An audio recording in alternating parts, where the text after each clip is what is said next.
What is up, ladies and gentlemen of YouTube? Grant from Monsterverse Review, and today we are doing another movie review. Yes, I'm excited because today's movie review is on a great movie, Kong Skull Island. I just came back from watching it, and gotta say, I had low expectations for this movie, considering that almost everybody I saw review this on YouTube pretty much said it wasn't a good movie, or they didn't like it. Although I did see someone who was into monster movies like Kong Skull Island, like Godzilla, and all those old classics, and said that they liked the movie a lot. So what is my opinion? I liked the movie a lot. I really enjoyed Kong Skull Island. So let me just get into the basic premise of it. They discover an island with their new satellites, and they believe that they should go there because they need to investigate this group called Monarch. However, they do know that there are monsters on this island because one guy had a very bad time when he was on some naval ship back in the day. It really doesn't matter. It's a quick backstory. So, almost immediately, this is like the day after the Vietnam War is over. One of the commander-in-chief, the colonel, who is played by Samuel L. Jackson, has one more mission for his team, and it's to escort these scientists to this island to investigate other fucking bullshit. They lie to them, pretty much say that they're doing a geological investigation there, but no, they're hunting down a monster, or they want to see a monster, and they do. They see Kong, and they see giant monsters throughout the movie, and that's it. That's the story. It's not this is definitely not the classic King Kong story that you guys were probably expecting, and I know one of my friends actually said to me once when we saw the trailer.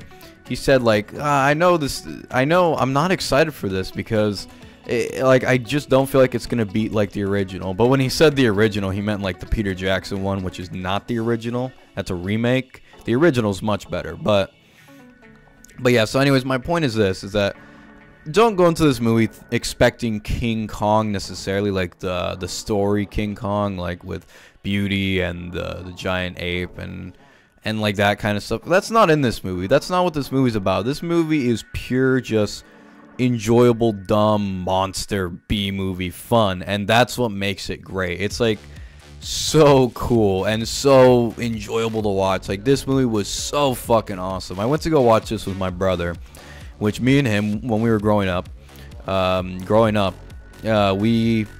would watch Godzilla movies and like monster movies from like Japan and all that, and we'd watch Gamera, Rodan, King Kong, their version of King Kong, which was pretty fucking stupid. They also did one like War of the Gargantuous, or it was like Frankenstein monsters or whatever. It was like there's a whole bunch of monster movies we've watched, but pretty much that's what this movie is. It's a great monster movie, a really fun one. And you know, I don't really know where the hate comes from with some of the other critics I was watching. They were saying like, oh, you hate the characters and everything. It's like, I don't hate the characters. The characters are like, they're just there. I don't love the characters and I don't hate the characters. The only character you actually kind of care about is John C. Reilly. For an extent, you kind of want to see him get off the island, but for the rest, it's like, hey, who fucking cares? It's like no one's there to see them. And that's what I liked about this movie. They knew why people wanted to come watch this movie. They wanted to come watch it for King Kong. They wanted to see King Kong fight other monsters. That's it.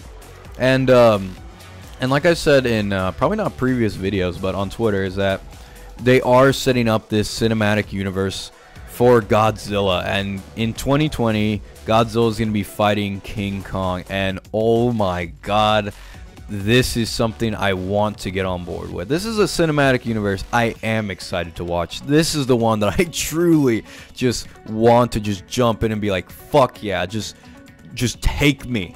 Take me wherever. Take me on a journey. Take me on this fucking awesome crap and just like blow me away. Just entertain the shit out of me. And that's what I think they're gonna do now. Now, this is obviously like Godzilla for 2014 was the first, and King Kong's nothing like, or Kong Skull Island's nothing like Godzilla from 2014. For one thing, Kong, you see him in the beginning of the movie. In fact, one of the best action scenes is in the beginning of the movie with Kong, and then at the end is another great action scene, and in the middle there's a great action scene. So it's like you get plenty of King Kong. You don't get too much of him, and you don't get too little of him. It's just right, and it's great, and that's what I liked about it.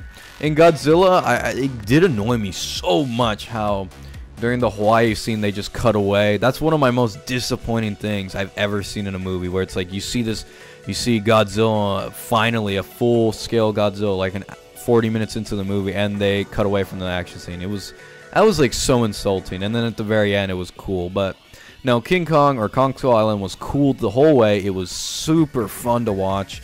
Just so much fun, and I do recommend, if you guys do want to go watch just a fun, dumb action monster movie, this is a great one. And I will tell you guys right now, stay for the end credit scene.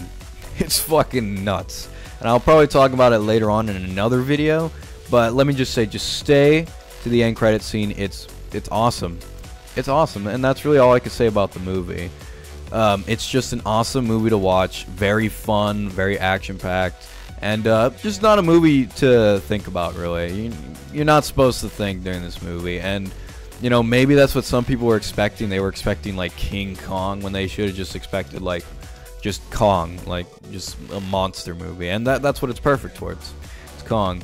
And yeah, what I like about this movie too is that it just sort of gets right into it. It doesn't fuck with you. Like in Peter Jackson's King Kong, while not a bad movie, it's so fucking long. It's stupid long. Like there's so much filler in the movie that's like, it's like you're just like, get on with it already. Like in this movie, you do not spend an hour on a fucking boat. In fact, I don't even think you spend like more than 5 minutes on the boat. The boat's just like a transition almost. Like, hey, we're on the boat. Here's your information. There's the island. Let's go into it. That's it. That's all I need to do, honestly. Just take me to the island. Just let's have some fun.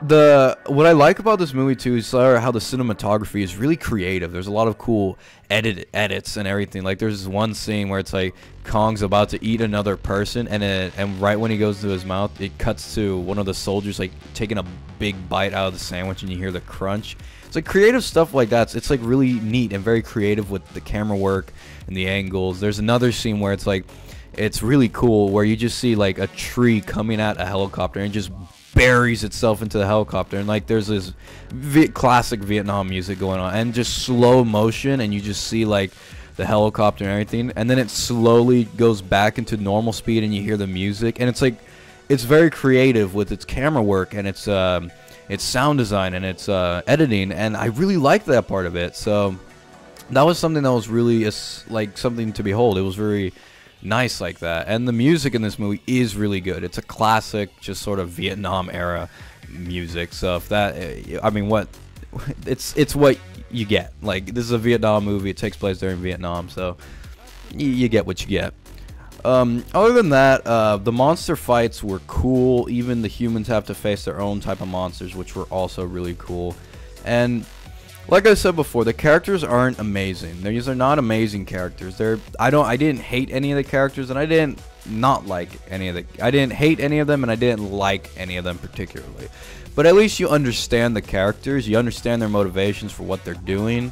Like, you understand where they're coming from. And again, the only one you could really like sympathize for is John C. Reilly's character, which, yeah, I don't remember his name, but like, you don't go there for them. It's like if you go to a Godzilla movie, you're not going to remember the names of the characters. It's like, no, you're going for fucking Godzilla. And here it's like they knew people just want to see King Kong, or just Kong, like fight other monsters, and you get plenty of that. Special effects are great, the editing is great, the cinematography is great, sound design is great, and the monsters are cool. And like I said, stay till the end credit scene. You will not regret it.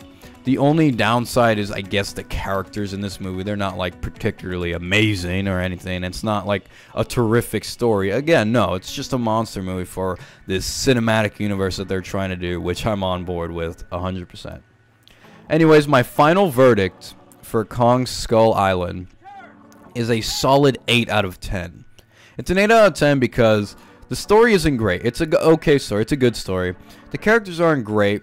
They're just sort of okay characters, but the action is so good, the editing is so good, the sound design, the music, the monster fights, Kong himself, all that stuff was done so well.